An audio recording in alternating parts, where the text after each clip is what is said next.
de entender, ¿verdad? Que la hipertensión arterial causa un aumento de presión en lo que es la salida del corazón, ¿sí? ¿Está bien? Pasen, chicos. Mañana. Buenos días. Pasen, acomódense donde hay un lugarcito. Pasen. Entonces, la hipertensión arterial, cuando hay un incremento de presión en la presión, entonces es más sencillo entender esto porque el corazón impulsa con mucha presión y va a ocasionar, ¿qué va a ocasionar?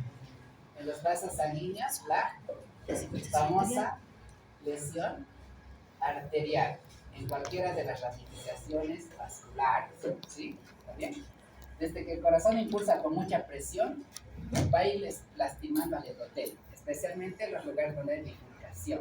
Entonces, esto es sencillo de entender, ¿verdad? Hipertensión arterial puede causar arteriosclerosis, sí, porque lastima el endotelio y aparte tengo hiperlipidemia, entonces empieza a acumularse ahí el lípido y forma la estría lipídica. Ahora, la otra pregunta, ¿la aterosclerosis puede causar hipertensión? ¿Sí? La respuesta es también sí. ¿De cómo? Recuerden que la presión arterial está dada por resistencia periférica por gasto cardíaco, ¿sí? La resistencia periférica, dijimos, ¿quién regula el sistema arterial en todo el ámbito de los vasos sanguíneos? ¿Se acuerdan, chicos? Son las arteriolas, ¿sí? ¿Está bien? Eso naturalmente. Ahora, ¿qué otros lugares da resistencia periférica en el corazón? Uno de los que vamos a ver son las valvulopatías de la aorta, ¿sí? Cuando tengamos estenosis aórtica, ¿sí? Cuando hay estenosis aórtica, que significa endurecimiento de esas válvulas que no pueden, en cierta manera, abrirse por completo, la resistencia periférica se traslada acá, al inicio, ¿sí?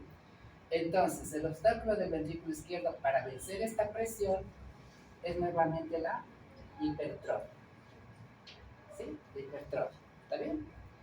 Ahora, de cómo la aterosclerosis afecta. ¿A qué vasos afecta la aterosclerosis? Dijimos, aorta y grandes vasos y ramas colaterales. O sea, todo lo que nace de acá hasta que se divida, ¿sí?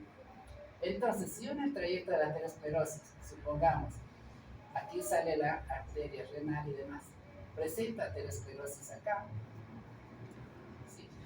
Recuerden que en sístole el corazoncito hace que la aorta se extienda hacia el hombro, ¿sí? Pero dijimos que la aterosclerosis significa endurecimiento de la pared de grandes vasos. Entonces la resistencia periférica se va a trasladar ¿a dónde? A la pared arterial, ¿sí?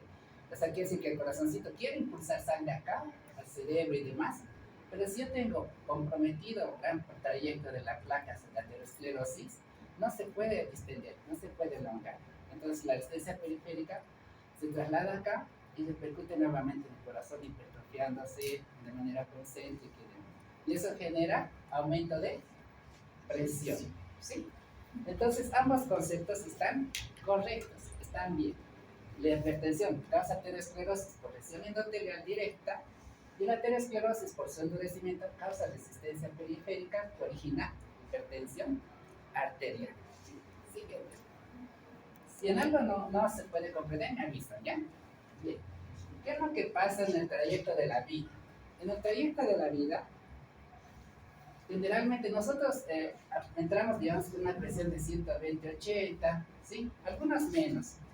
Si ustedes se toman la presión ahora que están en una etapa inicial, tómensela después de aquí unos 10 años. Por ejemplo, ahora, tómense la presión en reposo, con un tensiómetro bien sentaditos con un mismo aparato, y anótense. Fecha, fecha, martes, ¿qué fecha es? 7. Martes 7 de marzo del 2023.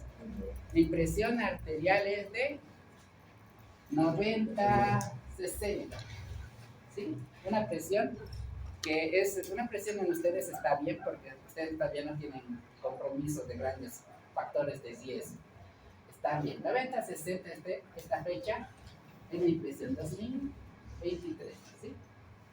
Ya. Entonces, a medida que van pasando los años, se les van a añadir factores de riesgo, ¿sí?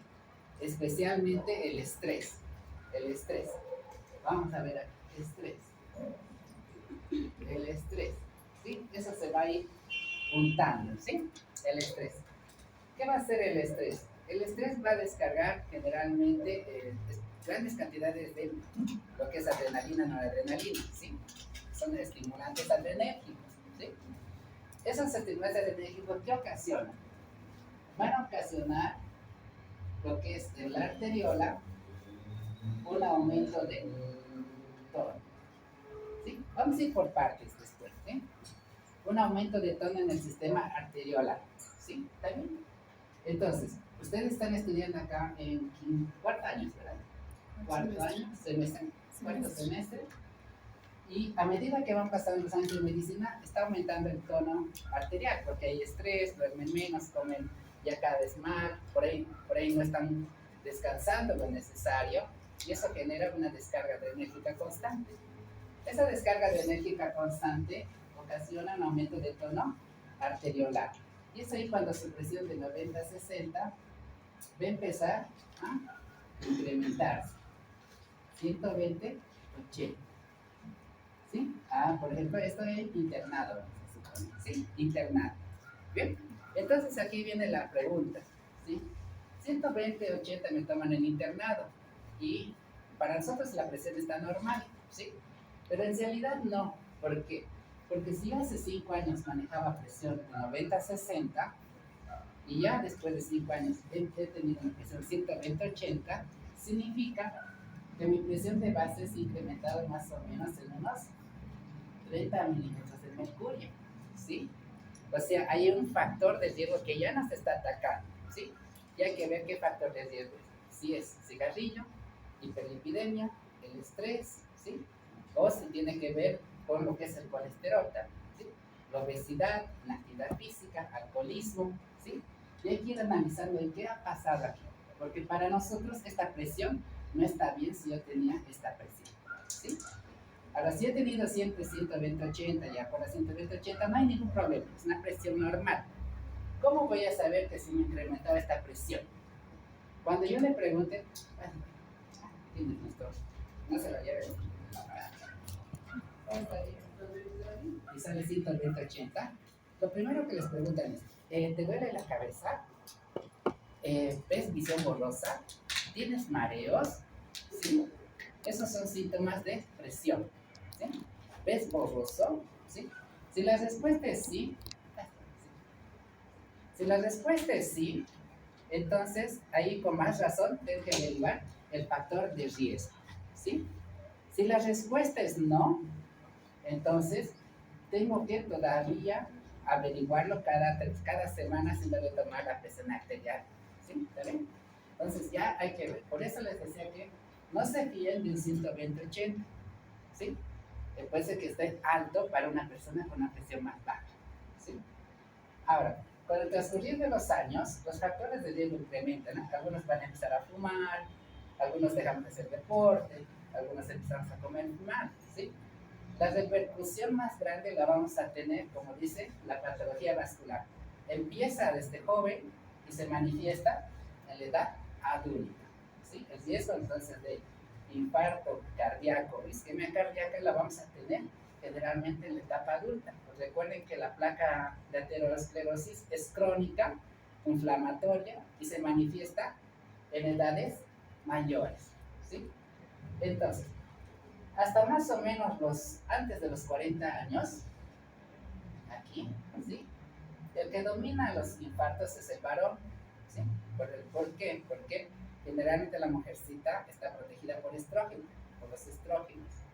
Por eso es que ven ustedes mucho morir a los hombres, ¿sí? Infartos, jugadores de fútbol, los que están, digamos, en accidentes, los hombres, ¿sí? Es un factor de riesgo mayor que no se puede modificar.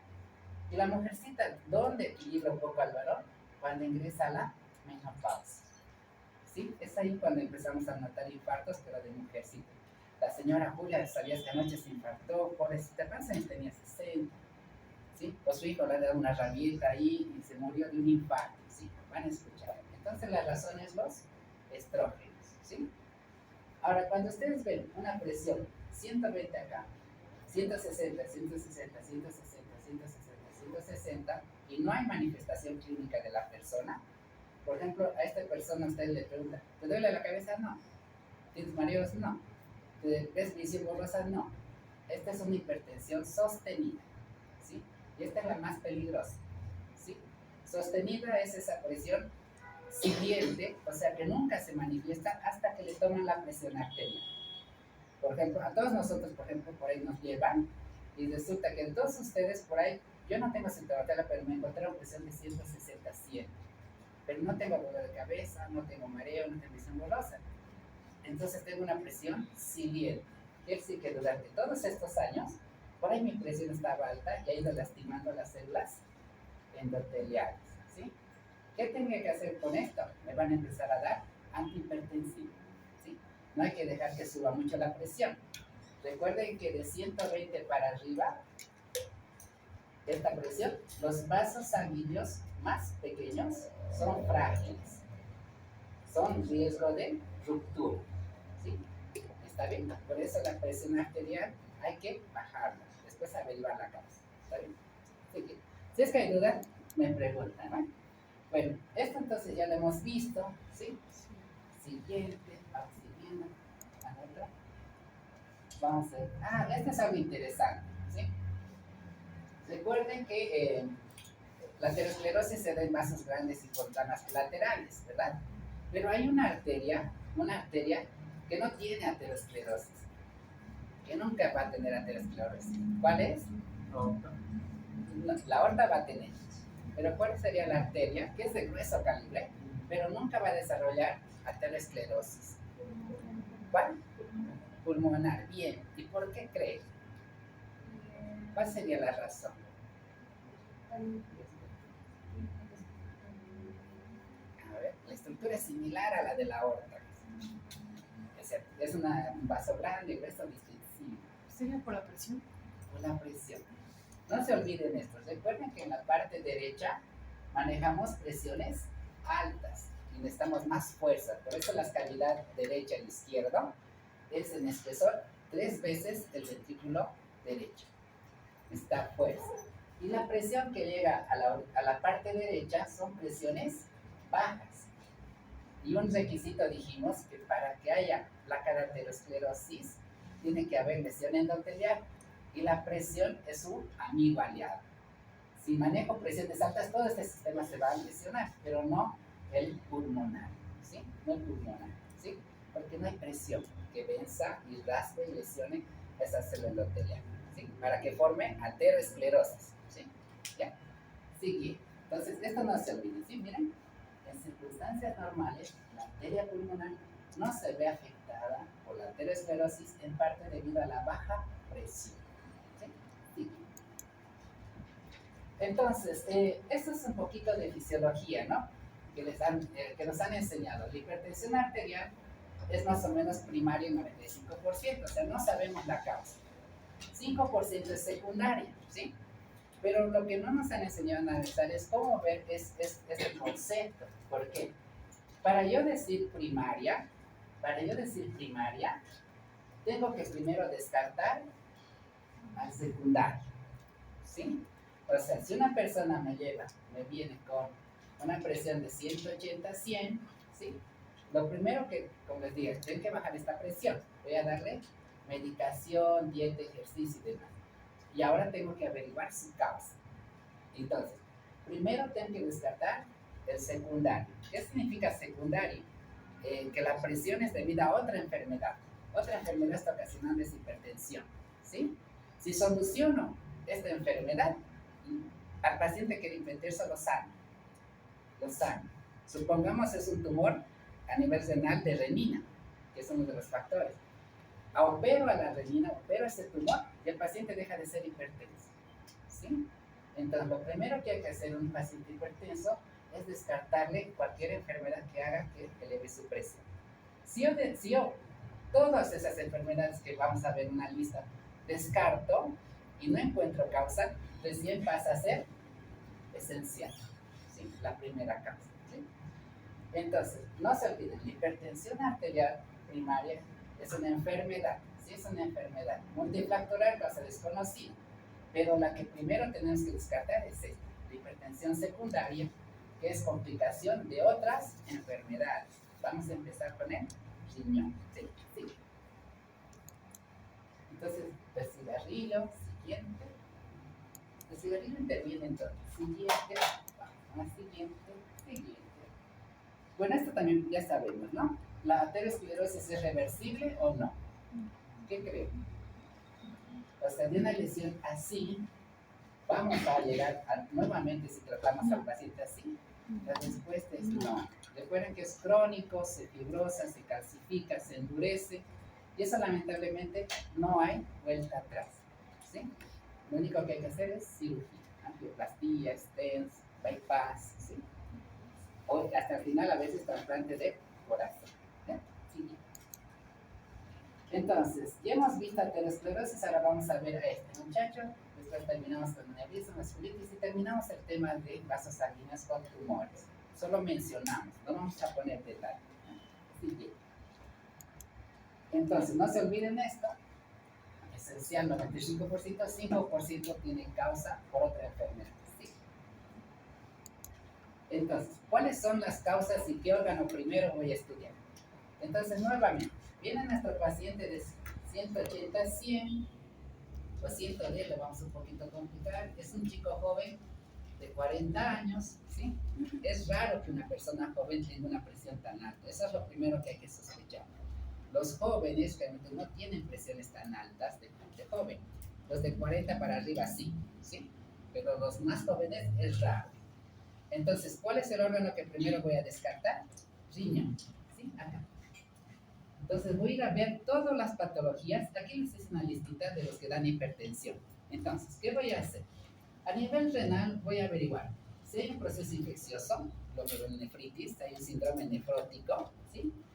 Si hay una enfermedad renal crónica, la diabetes, voy a ver enfermedad poliquística, estenosis de arteria renal, displasia fibromuscular, vasculitis y tumor productor de renina. Estas son las 7 patologías que dan hipertensión arterial. Vamos a tomar 2 de ellas para tomar como ejemplo, para que entendamos cómo produce hipertensión, ¿verdad? Sí, vamos a hacer. Supongamos, vamos a tomar este y este.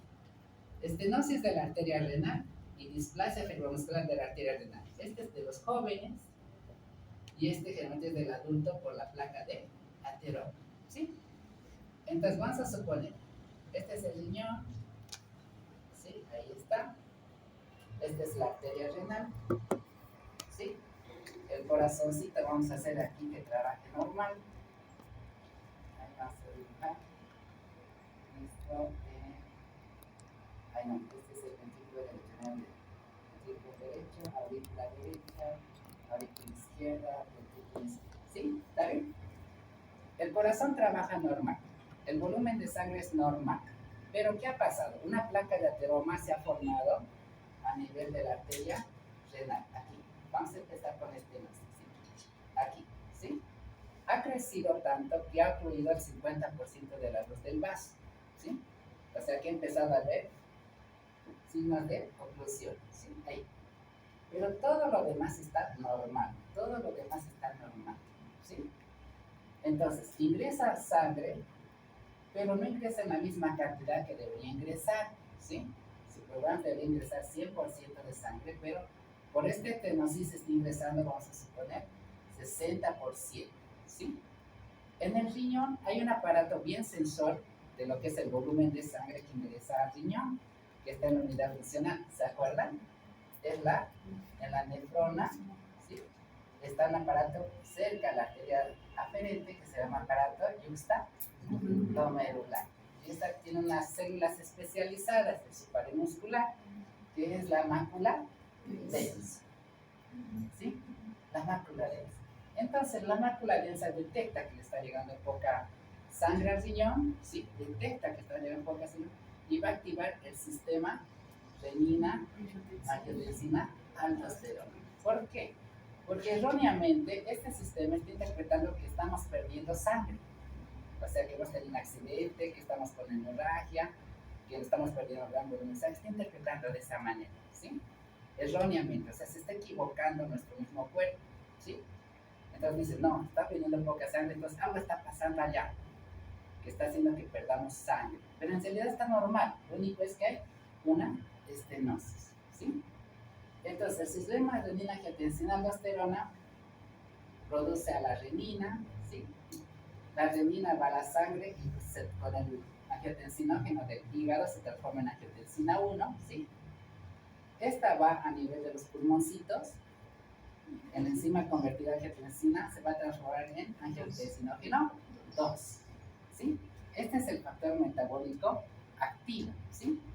Entonces, este muchacho de acá tiene una función de aumentar la frecuencia cardíaca simpática, ¿sí?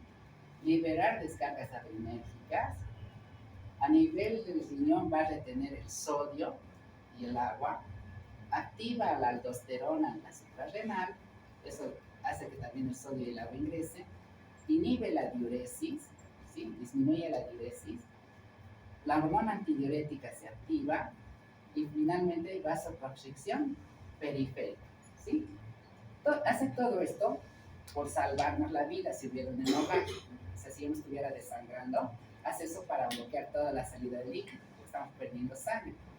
Pero lo que no sabe es que está normal acá, ¿sí? Entonces, ¿qué va a pasar? Todo esto repercute incrementando la presión arterial con aumento de volumen, ¿sí? Entonces, este aumento de volumen va a ir al sistema vascular y eso va a generar sobrecarga de volumen a las cavidades y mayor trabajo al ventrículo izquierdo, que va a tener que aumentar su presión arterial, ¿sí?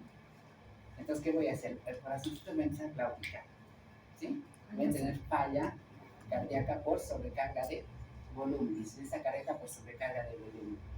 Y cuando falla el ventrículo izquierdo, nuevamente todo hacia atrás, insuficiencia cardíaca, ¿sí? De origen secundario a la parte renal, ¿sí? ¿Se entiende? Entonces, si esta fuera una persona joven, eso es lo que van a hacer los profesionales, averiguar la causa. ¿Y qué van a hacer? Ah, el problema es una estenosis renal, por eso está primero el riñón, es el primero que hay que averiguar. Ah, está el riñón, ah, es una estenosis. Ahora, ¿qué vamos a hacer? Podemos colocar un stent, podemos hacer una angioplastía, ¿sí? Y si está muy comprometido el riñón, se le puede sacar, reemplazar, ¿sí? Y de esa manera solucionan el problema y el paciente que está hipertenso le salvan la vida y ya no es hipertenso, vuelve a su estado normal, ¿sí? Lo mismo pasa con la displasia fibromuscular de la arteria renal. La causa no es la placa de arteriosclerosis, sino que congénitamente las fibras musculares de la pared arterial empiezan a crecer tanto que dan una estenosis, ¿sí? Entonces, nuevamente, todo el aparato se activa, ¿sí? ¿Está bien? Entonces, lo primero que les van a dar siempre para tratar de bajar la presión arterial, ¿qué va a ser? Un antihipertensivo que bloquea la ECA, conocidos como la familia de los enalapril, captopril, ¿sí? Esa es la razón por qué primero les dan enalapril y captopril, porque la primera causa de hipertensión arterial secundaria va a ser un problema renal, ¿sí? Bien. Ahora, supongamos que tiene un tumor productor de renina, lo mismo, ¿no? El productor de renina directamente hace lo mismo, ¿sí? Y si detectamos este tumor mediante tomografía, cirugía, nefrectomía parcial, solucionamos el problema. Entonces, por un tiempo lo damos antihipertensivos, encontramos la causa y le solucionamos el problema, ¿sí? Ahora, supongamos que nuestro paciente no tiene nada renal, no hay nada renal acá. O sea, le he hecho todos los estudios, creatinina, urea, nitrógeno y demás. Todo funciona perfecto. Paso al segundo órgano involucrado en hipertensión arterial, el sistema endocrino. En la paciente tengo que averiguar desde las causas más comunes. Síndrome de Cushing, ¿sí? Aldosteronismo primario, eso se nota mucho en la parte clínica. Tienen rasgos propios de Cushing, obesidad mórbida. Pero hay uno acá que ustedes van a reconocer. El uso de glucocorticoides, anticoncepción oral, ¿sí? Feopromocitoma, que es un tumor productor de lo que es aumento de en la suprarrenal, aumento de la aldosterona, pero este involucra hipotiroidismo y el embarazo, ¿sí? Entonces, estos dos factores también hormonalmente elevan la presión arterial, ¿sí? Especialmente los hipotiroideos. Personas que tienen metabolismo lento y demás, y que generalmente su presión está muy alta, y son hipotiroideos, hay que tratar primero el hipotiroidismo con T3 y T4, mejoramos, y el paciente baja su presión, ¿sí? Y en el embarazo, generalmente recuerden que la preeclampsia es lo más temido, ¿verdad? Esa presión arterial alta que se da a la mamá, producida por descargas hormonales, y hay que bajarlo también, ¿sí? ¿Sí? Ahora, supongamos que pasamos al otro, ¿sí? De hecho, en mi paciente, todos los estudios, estoy controlándolo bien con el aripil o la amlodipina, está tranquilo el paciente durante sus consultas, pero paso al otro sistema que tengo que descartar. Descarté renal, descarté endocrino, paso al sistema cardiovascular. Empiezo a buscar malformaciones vasculares, aórticos, malformaciones cardíacas, ¿sí? Que me ocasionen similar a la aterosclerosis, un aumento de resistencia periférica. Y ahí van a entrar las vasculitis, ¿sí? ¿Bien? ¿Está bien? Hasta ahora está entendido. Descarto renal, descarto endocrino vascular, me paso al último, que tiene que ver ya con pacientes que se les dispara la presión, pero de manera aguda. Pacientes que están sometidos a cirugía, daños neurológicos, psicogénico, o sea, son las personas que, por lo que es los síndromes de depresión y demás, tienden a descargar adrenalina, ¿sí? Aumento de presión intracraneal, apnea del sueño, aumento del gasto cardíaco, justo lo que ocasiona la reninangiotensina aldosterona. Cuando está normal, aumenta el gasto cardíaco, ¿sí? Entonces, descarto todo esto y recién puedo decir, mi paciente no ha encontrado nada de mi paciente. Entonces, a partir de ahora, mi paciente es un hipertenso esencial, que de por vida va a tener que tomar mi enalapril, amlodipina o el antihipertensivo que esté tomando, ¿sí? Generalmente los pacientes con hipertensión esencial, que no tienen otra patología, solo toman esto, ¿sí? Lo vemos en nuestras personas mayores, en los tíos, los abuelos. A ver, tío, ¿qué es lo que tomas? Me andaban a la pila, no toman nada más, nada más. Ese es esencial posiblemente, ¿sí? Ahora, cuando tengo un problema renal, me van a agregar un diurético, enalapril más, realmente furosemida, más espirolactona. Ahí ya me están dando un diurético porque han encontrado algo en mi sistema renal, ¿sí? Ahora, si aparte de eso me añaden más un beta bloqueante que ayuda en la contracción del corazón, carvedilol y demás, es que también tengo un compromiso por el gasto cardíaco, ¿sí? Por eso es que muchas personas hipertensas, algunas toman una sola cosa y otras toman 4 o 5, el órgano que se ve afectado, ¿sí? Bien. Bien, entonces este riñoncito, entonces por eso es el niño malo del cuerpo, es el niño malo. Por eso les decía que solo le interesa a él. ¿Ustedes creen que por bueno está haciendo todo esto de la renina? No, es para que le llegue sangre a él. Por eso está haciendo todo eso. Dice, a mí no me van a dejar sin nada. Empieza a activar y nos destroza toditos. Y a su pobre amigo del corazón lo explota. Vas a caer, vas a entrar en fallo, ¿sí? Psíquico. Entonces el corazón, por eso les decía, es el más pobrecito. Es bonito el corazón, pobrecito, todo el día trabaja, no se queja, no duerme mucho. Y todos los órganos demás lo maltratan. El cerebro, el pulmón, el riñón, todos les reclaman. Es como ustedes, ¿no? Todo el mundo les reclama, ¿no? Doctora Jasso, abajo, la puerta. El Lucha también cuando no tiene su tarjeta, todo el mundo le está interviniendo. La mamá de Las papá en la mamás, casa. el papá. ¿Sí? ¿Está bien? No haces nada. Bueno, es lo que nos tocó decir. Nos tocó ser así. Bien. Bueno, entonces, ¿cómo vamos a definir la hipertensión arterial? Como una elevación de presión sistólica y diastólica, generalmente estos valores tenganlo. Una presión, una persona 140-90 ya es hipertenso, ¿sí? Entonces, la elevación de presión está por encima de 140 y diastólica de 90 ya es hipertenso. Aunque leve, ya es hipertenso. ¿Sí? Doctor, Sí. la doctora de bioquímica comentó que hay una nuevo valor estipulado para los cardiólogos, Ya. justamente porque se llega muy tarde, cuando hablas que ahora cuando se habla de 120, 80, ya estamos hablando de una persona hipertensa, ya es... Ah, ya. Podría ser. Pues recuerden que hemos hablado de la hipertensión sostenida de allá, que 120, 80 ya es hipertensión. Entonces yo creo que sí. Cuando uno ya tiene una presión del límite de 120, 80, ya hay que ir averiguando los factores de riesgo. Yo creo que habría que estar averiguando. ¿Sí? Entonces, tomarlo ya como un parámetro inferior, pero todavía pónganle a este 140-90 como rasgo clínico. ¿Sí? Con rasgo clínico. ¿Ven? Entonces, los determinantes para que suba la presión son factores que aumentan el gasto cardíaco, eso vamos a ver cuáles son, y factores que aumentan la resistencia periférica. Esto ya estuvimos viendo, ¿sí? Aterosclerosis, estenosis aórtica, aumento de la presión a nivel arteriolar, ¿sí? Y los que aumentan el gasto cardíaco, hipertiroidismo, hipotiroidismo, embarazo, tónicamente mucho volumen que llega al corazón, ¿sí? Sigue.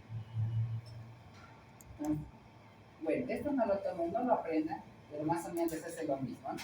Las distintas sustancias que actúan a nivel periférico. Miren, la angiotensina 2 está acá. O sea, lo que más serviría de esto, de este cuadrito, recuerden esto. Entonces, presión arterial es gasto cardíaco por resistencia periférica, ¿sí? Entonces, en este cuadrito que parece un desorden, les está diciendo qué cosas aumentan el gasto cardíaco, por ejemplo, que aumentan el volumen de sangre. Si yo tomo mucho sodio, o sea, sal, es lo principal que hace aumentar el gasto cardíaco. Por eso al paciente hipertenso le dicen no comas mucha sal, pero igual comen sal, ¿sí? El uso del mineralocorticoide, los corticoides. No hay que abusar de los antiinflamatorios esteroideos.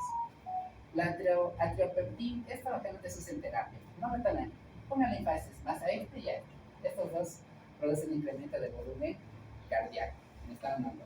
Ustedes comen ahora poca salada ahorita y eso va a ocasionar que el riñoncito y todo empieza a retener agua. Entonces empiezan a tener aumento de volumen de sangre, ¿sí? ¿Y eso qué va a ocasionar? La sal. Coman sal y encuéntrense a alguien que les haga enojar, les va a doler la cabeza. De hecho, coman sal y pocas y demás. Encuéntrense o peléense con alguien en la calle, se va a disparar su presión de ustedes. Porque están reteniendo volumen y descargas adrenérgicas. ¿Sí? En los factores que aumentan el volumen cardíaco, causas cardíacas, tienen que ver siempre con la contracción del corazón, especialmente el ventrículo izquierdo. ¿Sí? Estenosis aórtica, vamos a ver las chagas, vamos a ver amiloidosis, vamos a ver feocromocitosis, ¿sí? Todo lo que tenga que ver con falla de contractibilidad. ¿Sí? Y el infarto agudo de miocardio, produce también problemas de contracción, eso también incrementa presión. ¿Eh? Ahora, ¿quiénes producen resistencia periférica? Ya sabemos que aquí el factor va a ser la arteriola principalmente, ¿sí? La arteriola. Lo que les comentaba, el riñón con angiotensina 2, eso ya lo hemos visto. Pero lo que nos afecta a ustedes con el estrés es la liberación de catecolaminas, porque las arteriolas tienen mucho receptor de adrenalina y noradrenalina. Tienen mucho receptor. Cuando ustedes descargan esto, se les eleva la presión. ¿Cuántos de ustedes, así por decir, se han peleado en la calle o están manejando su auto y se pelean con la gente? Ahí el cerebro descarga mucha adrenalina. O cuando uno está escapando de los perros. ¿Te han visto? Uno está caminando, un perro empieza a ladrar, se está acercando más, empiezan a correr. ¿Sí? Eso sería lo mejor, más bonito, ¿no? Empiezan a correr y para correr necesitas que el corazoncito libere mayor frecuencia cardíaca y eso lo va a hacer liberando adrenalina y noradrenalina. Y al hacer esto, si llega el vaso sanguíneo, pero ¿qué pasa cuando lo dejan lejos? El corazón, pum, pum, pum, pum, pum, ustedes rojos y con presión alta. Pero esa presión alta es fisiológica. Pasa el evento, vuelve toda la normal. Es como cuando suben las gradas. Suben las gradas hasta allá, ¿no? Pero ahora que estamos aquí, respiramos. Bueno, el tromboxano, leukotriena, ciloterina, esto vamos a ver lo que significa en la coagulación. Los vasodilatadores que ayudan a la resistencia periférica, que no se formen mayormente las prostaglandinas, las quininas y este de acá, el óxido nítrico. Es un excelente vasodilatador periférico, el óxido nítrico. ¿Dónde se encuentra el óxido nítrico? ¿Quién sabe? ¿En dónde está el óxido nítrico? ¿En qué medicación que usa? Bueno, todos casi usan. Bueno, no todos, algunos no. La Viagra tiene esto.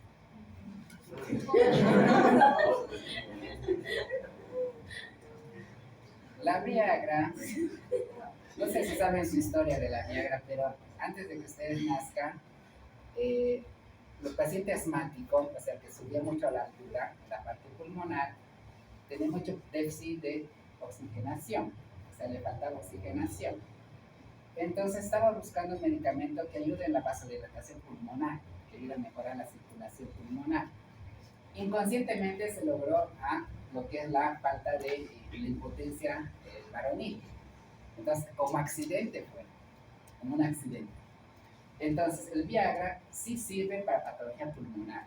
Van a ver que algunos neumólogos, cuando vayan a rotar al hospital y el paciente viene de las minas o con compromiso pulmonar grande, le da un cuartito de Viagra todos los días, porque tiene óxido nítrico que ayuda a vasodilatar la arteria periférica. ¿Sí? ¿Está bien? ¿Y qué se recomienda a los que toman Viagra? No tengan patología cardíaca, justo por eso. Vasodilatación, aumento de gasto cardíaco, infarto y se lo ¿sí? ¿Está bien? ¿Sí, chicos? Entonces, la Viagra tiene su componente de óxido nítrico. ¿Sí? Otra cosa así capciosa. Todos los equipos que van a jugar a la altura, antes perdían por goleada, ¿no? Les dábamos 7-0, 5-0, nadie podía resistir La Paz. La selección de Argentina y la de Brasil, si alguien está ahí, antes de que jueguen el partido les dan un cuartito de Viagra al jugador de fútbol. Está permitido. Les dan Viagra para soportar la altura, para que oxigenen más. Entonces, por eso ya también perdemos. Pero les dan. No tiene efecto de la impotencia, sino efecto pulmonar. ¿Sí? Esas son cositas capciosas, pero Argentina, vieron que en Argentina son bien dramáticos, tanques de oxígeno, camilla, médico, todo te trae la cosa y da Viagra a sus padres. No sé, ¿no? Busquen ahí, selección Argentina con Viagra y bien. ¿Qué más ocasiona resistencia periférica? Para no olvidar, los factores locales, especialmente la hipoxia, ¿sí? La falta de oxígeno.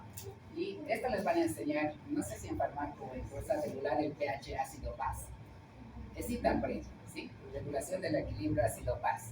Cuando empiecen ese tema, tárdense aunque sea 2 semanas aprendiendo la regulación del pH con bicarbonato y demás. Eso es muy importante en el hospital, ¿sí? No lo tomen así nomás. Y el doctor no entiendo. ¿Y no podemos dar un refuerzo contigo explicando? Podemos hacer. Es que explicas también. Vamos a ver, ¿ya? Pero vamos a ver. Pero es importante la regulación del equilibrio ácido-base, ¿ya? Sí, entonces esto se entendió, ¿verdad, chicos? Sí. Resistencia periférica y todo, ¿sí? O sea, ¿qué consejo les damos? Que cuando se estén peleando con el micrero, respiren ustedes profundo y le digan paz, con calma. El del colectivo nos va a sacar después. ¿Ya? ¿Estamos bien? Pasa. ¿Cómo estás? Pasa. Bien, entonces el aparato, o sea, el riñoncito, entonces sería el villano de todo esto, ¿verdad? Indirectamente. Entonces aquí tienen un resumen cortito de lo que hace el riñón con el aparato de adrenalina, angiotensina, aldosterona, ¿sí? Cuando la perfusión de sangre, el aparato yuxtaglomerular del riñón disminuye, entonces las células yuxtaglomerulares liberan enzima que es la renina. La renina es un péptido también activo, no necesita activarse. Primero va a ir al hígado, en donde el angiotensinógeno lo va a transformar en angiotensina 1. Ahí todavía no es activo, necesita de la enzima el convertidor. Enzima 1 se convierte en angiotensina mediante la enzima convertidora de la ECA. ¿Dónde se encuentra la enzima convertidora? En los capilares pulmonares. ¿Sí? Capilares pulmonares. Ahora, la angiotensina 2 es el principal producto bioactivo del sistema de angiotensina que actúa como hormona. Por eso es que actúa en todos los órganos. Y de manera endocrina, o sea que va por la sangre, autocrina, que la célula misma se puede estimular, parácrina a la célula de al lado, y a intracrina, que es justamente a las células más lejanas. ¿Sí? O sea, tiene las tres funciones hormonales. ¿Está bien? Sí. Vamos a ver. Entonces, este cuadrito es lo más importante.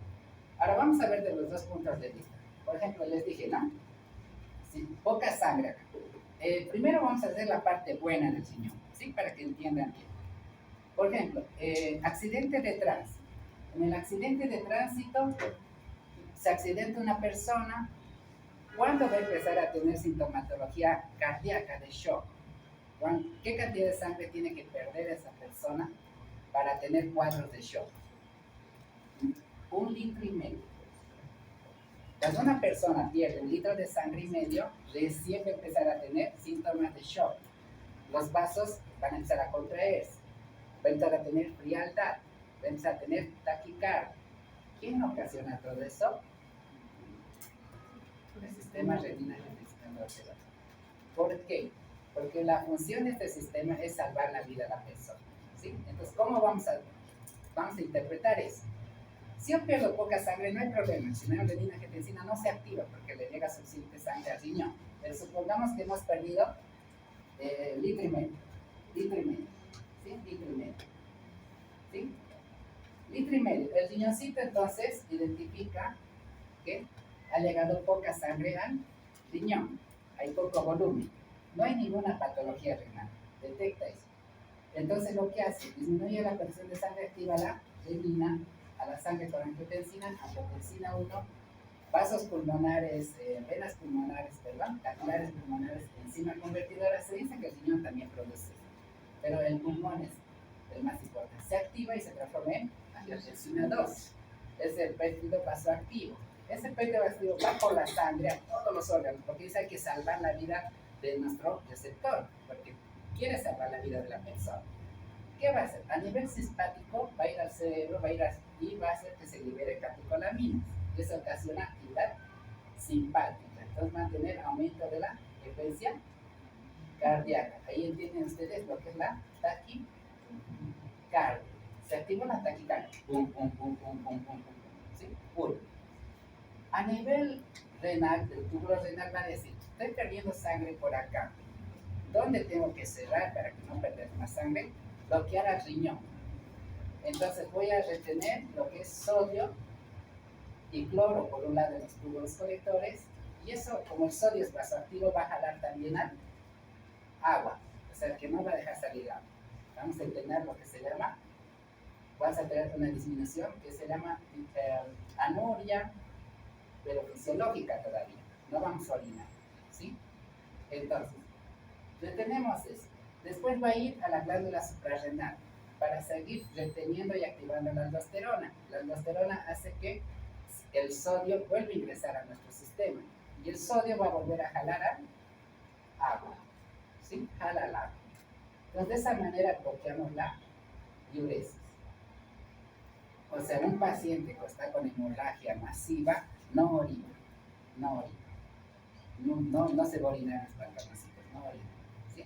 Y ese es un dato que vamos a ver en criminología, como alguien que se orinó es distinto a un paciente que no orinó, que tenía anuria. Entonces no orina, disminuye la diuresis. Vamos todavía, la angiotensina va por todos los vasos sanguíneos arteriolares y va a producir vasoconstricción periférica. Para ver vasoconstricción periférica, todo el sistema capilar, recuerden que la arteriola es esto, ¿no? ¿Se acuerdan? ¿Les comentaron? Aquí está la arteriola y aquí está el sensor de la presión, ¿verdad? Y toda esta maraña de capilares es donde se distribuye todo lo que es la sangre, ¿verdad? pero estamos perdiendo sangre, lo que iba a salvar la vida. ¿Qué va a hacer la angiotensina? Va a cerrar todo esto. Cierra todo el sistema arteriolar para que llegue más volumen de sangre al corazón. Si yo cierro todo esto, todo el sistema capilar deja de tener sangre. Entonces ahí viene lo que se llama la palidez.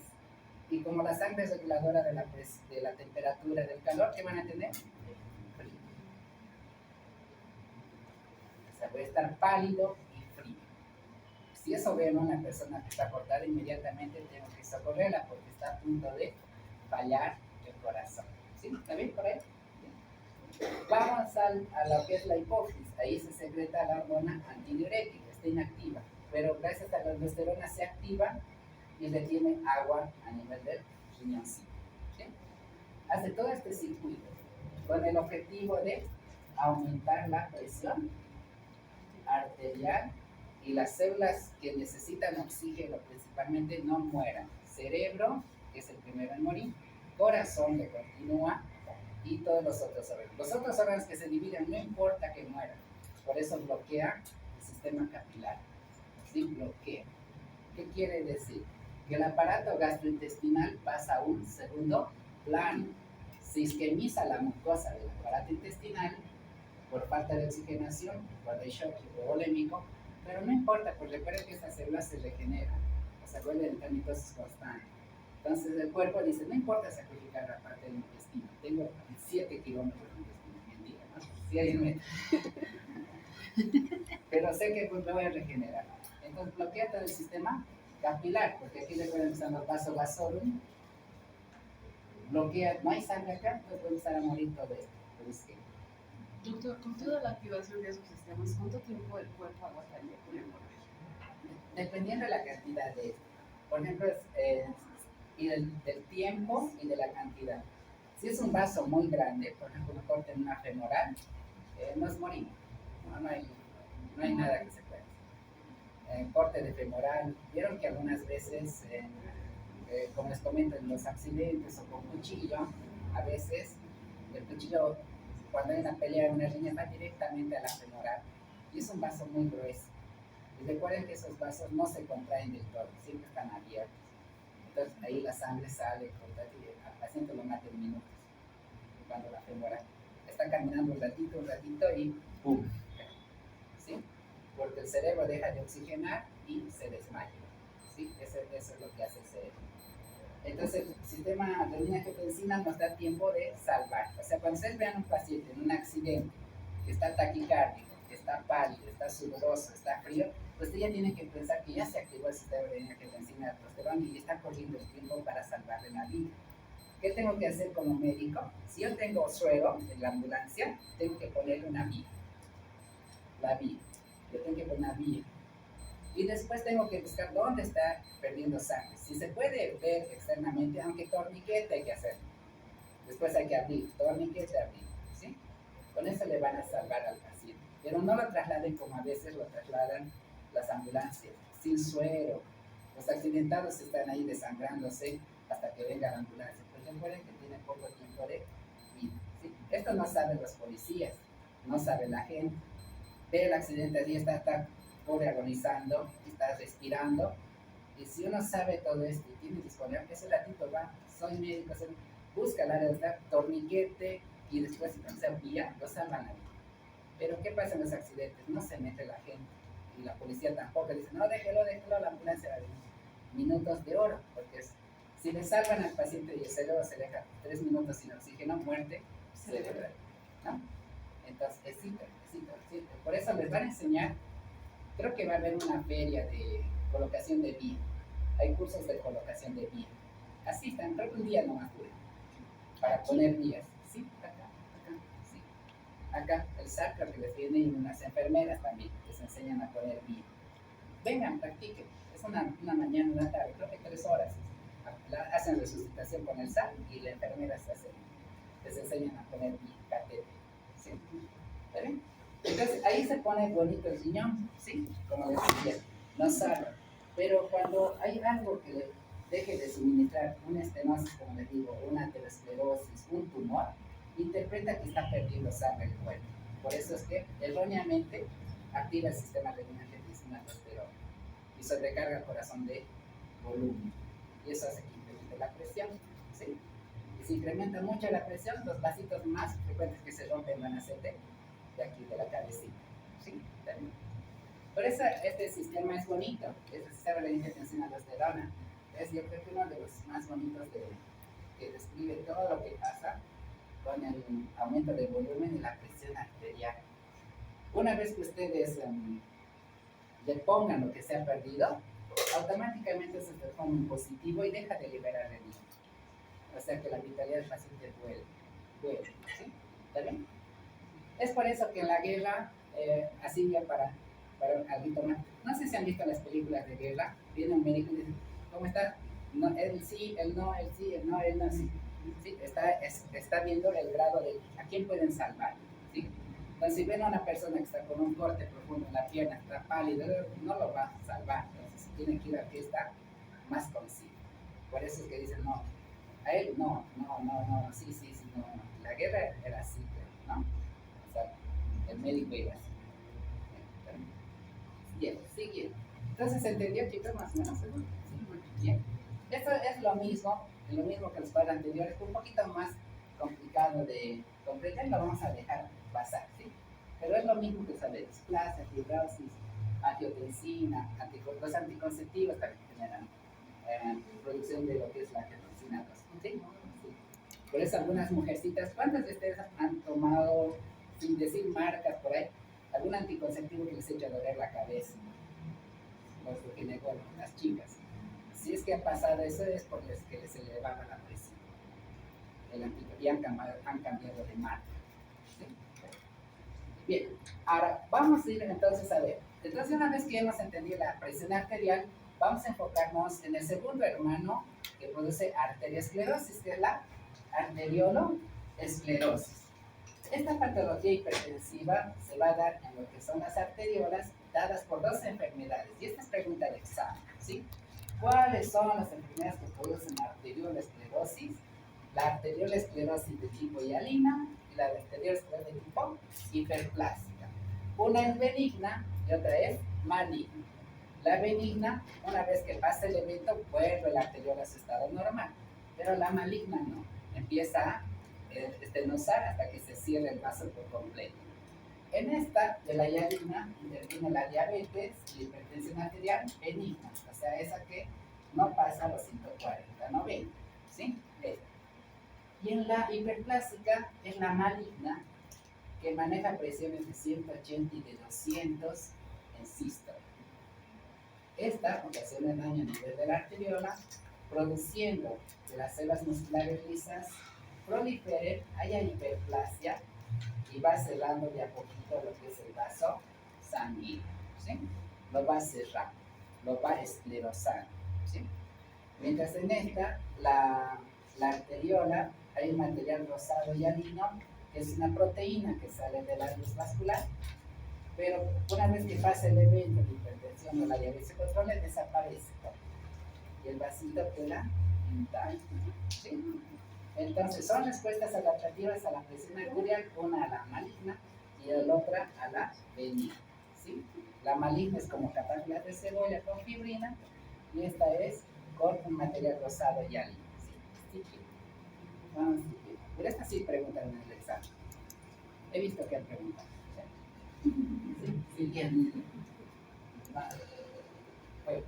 Entonces, las dos formas histológicas son las que les comentaba. La hialina, hiperplástica, material proteináceo, no se conoce la sustancia hialina, pero es de la diabetes y la hipertensión arterial benigna, y la crisis hiperplástica la asemeja a catáfilas de cebolla. Bueno, vamos a cortar la cebolla así como en varias capas, igualita es la hiperplástica.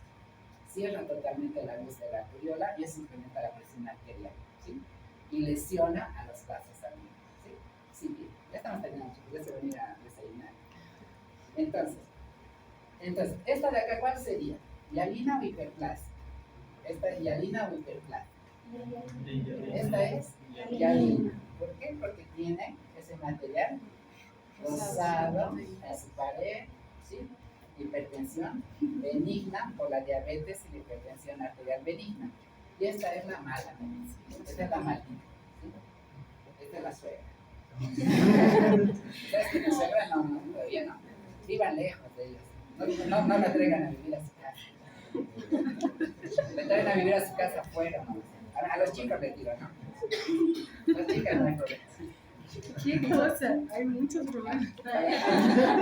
Yo creo que el mejor consejo que les puede dar a los chicos es que vivan aparte, vivan a 2 kilómetros de la casa de las papás de ellas. Y creo que hay más problema con las chicas, doctor, porque las mamás siempre quieren que las mujeres traten a sus hijos como ellas tratan. Sí, por eso no me deja hacer nada. Sí. Por eso a veces el esposo prefiere estar afuera, trabajando. ¿Está bien? ¿Está bien? Bueno, eso ¿bien? Téngale a un ladito. Cómprenle una casita lejos. Este es un barrio bonito. Eso por experiencia. Bueno, pero hay suegras buenas, eso también. Poquitos, pero hay. Eso esperemos que les toque. La vida, ¿no? Bueno, entonces, como les decía, ¿qué es lo que hace esta hiperplástica de malo? Cierra completamente la luz y todo lo que está así, todo lo que tiene que tener la sangre después de esta obstrucción va a morir. Sí, va a morir. Entonces yo supongo que este es el riñoncito y este vaso sanguíneo que está acá empieza a tener la arteriolosclerosis hiperplástica. Todo lo que irriga este vasito se muere. Y voy a empezar a tener infartos con necrosis de tipo coagulativa. Infarto que se llama infarto blanco. ¿Sí? Es por eso que muchos órganos, especialmente el riñoncito, cuando ven las fotos, tienen muchos puntitos blanquitos. Son zonas de microinfarto. ¿Sí? Y se da por esto. Se incluye esto. Lo único bueno es que, como son órganos macizos, tienen muchas células, millones de células igual que el pulmón. Entonces, para que entre en falla renal, tienen que afectarse más o menos más de la mitad de esas nefronas, ¿sí? De sus glomérulos. Si no se afecta eso, sigue funcionando bien el riñón. Lo mismo que el pulmón, ¿sí? Con el cigarrillo, ¿sí? Entonces, hiperplasia maligna, hipertensiones sistólicas mayores a 200 y 180, se asemeja a catáfilas de cebolla, y la particularidad es que da necrosis de tipo fibrinoide, ¿sí? Acá. Este tipo de fibrinoide vascular, ¿sí? Entonces, necrosis coagulativa, lipoactiva, fibrinoide, entonces ya vemos una fibrinoide de los vasos sanguíneos, ¿sí? Sí, ya estamos terminando. 5 minutitos más y ya se va, ¿no? Bueno, entonces quedamos que es una enfermedad, ¿sí? La hipertensión arterial es una enfermedad, eso nos tiene que quedar ya desde ahora, es una enfermedad. De causa desconocida la mayoría en el 5%, pero hay un poco por ciento que es de causa secundaria. Esa hay que averiguar, ¿sí? Sigue. Bien. ¿Qué factores ayudan en la generación del ambiente que generan hipertensión arterial? Ya hemos visto, ¿no? Lo que aumenta el gasto cardíaco y la resistencia periférica. El genético, lamentablemente, no es controlable. O sea, una persona que viene de familia, de papá y mamá hipertenso, voy a ser yo hipertenso. Sí o sí voy a tomar antihipertensivo. Eso genéticamente ya está establecido. El medio ambiente, pero por el contrario, sí se puede controlar los factores. Por ejemplo, el estrés. Ustedes generalmente el estrés lo van a tener por estos 4 meses. Después viene un periodo de vacación. Ahí ya baja. ¿Sí? La obesidad sí se puede controlar. ¿Sí? Esto hay que ser fuerza de voluntad, ¿no? Incluyéndome yo, ¿no? Voy a tratar hasta el otro semestre. Hábito de fumar, también hay que dejar, hay que tratar de dejar. Hay personas que realmente fuman alto, son flaquitos y se mantienen re bien, no tienen nada. Yo conozco personas así. Fuman, pero son flaquitos y nada, ni una patología, hace una radiografía mejor que la tuya está. Y no sabemos, ¿eh? Siga la actividad física. Esto sí, chicos, esto por favor hagan, sí. Esto les va a ayudar mucho en la actividad física, 30 minutos por lo menos todos los días, caminata o hacer algo, pero caminen, hagan algo 30 minutos. Eso es lo mejor, oxigenación. Y limiten la ingesta de sal. Ahora ya saben que la sal aumenta el gasto cardíaco, ¿sí? Y la otra manera de aumentar el gasto calórico de la sal es que les va a dar sed. ¿Sí? Cuando van al cine y toman pipoca, es rico, ¿no? La pipoca con sal. ¿Sí? Creo que aquí es donde más hay pipoca con sal. En afuera con dulce, pero no es feo, ¿no? Es feo. Es mejor. Uy, porque en otros lugares les dan con azúcar, con dulce, y no me gusta, pero a muchos les gusta. A muchos les gusta, eso sí, muchos les gusta. Pero la cosa no hay como la cosa. Pero ni modo. Y después de que comen eso, ¿qué tomamos? ¿Agua o Coca-Cola? Coca-Cola. Todavía más bicarbonato de sodio. ¿Cómo vamos a salir con más sed todavía? Diabetes. Sí. Entonces hay factores que podemos modificar, ¿sí? Ahora, complicaciones de la hipertensión arterial. En primer lugar, no se olviden que en primer lugar que se va a ver afectado con lo que es la presión arterial va a ser el corazón en la cavidad del ventrículo izquierdo. El ventrículo izquierdo es el primero que sube. Estenosis aórtica, aterosclerosis y arterioloesclerosis produce problemas de origen, hipertrofia concéntrica del ventrículo izquierdo. Y eso va a dar una cardiopatía hipertensiva. ¿Sí? Después, ¿en dónde? La disección de la aorta, los aneurismas, rompe, hemorragia cerebral, ruptura de aneurisma cerebral, encefalopatía hipertensiva, retinopatía hipertensiva, nefropatía hipertensiva. En resumen, corazón, cerebro, ojos y riñón. ¿Sí? Es lo que más afecta a la hipertensión arterial. Cerebro, ojos, riñón y corazón. ¿No? Sí. Las más importantes, la hipertrofia cardíaca izquierda, los cambios oculares, la parte de la aorta y su disección, la nefropatía y hemorragia intracerebral. Entonces aquí lo que les comentaba, taquicardia, si bien visión borrosa, este dolor a nivel abdominal, por la nefropatía por síndromes nefróticos, pero esto es con la cefalea. Los principales, taquicardia, visión borrosa, cefalea. Y con lo del ictus también viene lo que son los vómitos, ¿sí? Ganas de vomitar, ¿ya? Sí. El tercer patrón, el más bonito de todos, ¿sí? El más bonito de todos, el hermano menor o la hermana menor, es la calcificación de la capa de Monckebeck. No altera el vaso sanguíneo, no lo altera, el flujo sanguíneo persiste. Lo único que envejece es la pared de la capa media, pero eso es por envejecimiento por la edad, ¿sí? Los vasos envejecen por la edad, ¿sí? Entonces, no tiene ninguna repercusión, solamente hay que saberla porque a veces confunde que en las mamografías cuando uno es mayorcito, porque aparenta ser algo tumoral, ¿sí? Sí. Y creo que con eso ya vamos terminando. Aneurisma, el aneurisma verdadero y falso, el aneurisma aterosclerótico y no aterosclerótico. El aterosclerótico es debilidad de la pared localizada. El no aterosclerótico es por sífilis, congénito, traumático, micótico. Puede ser de tipo saturar o fusiforme. Pero lo que hay que saber del aneurisma es esto. ¿Cuándo es un aneurisma verdadero? Cuando es de forma localizada y afecta las 3 capas de la pared arterial. ¿Cuándo es un aneurisma falso? Cuando se produce extravasación de la sangre aparentemente sacral, pero se da por ruptura de la pared arterial, ¿sí? El aneurisma verdadero es debilidad y el falso es por ruptura de la pared, ¿sí? En accidentes, en afinamientos, tránsito y demás, ¿sí?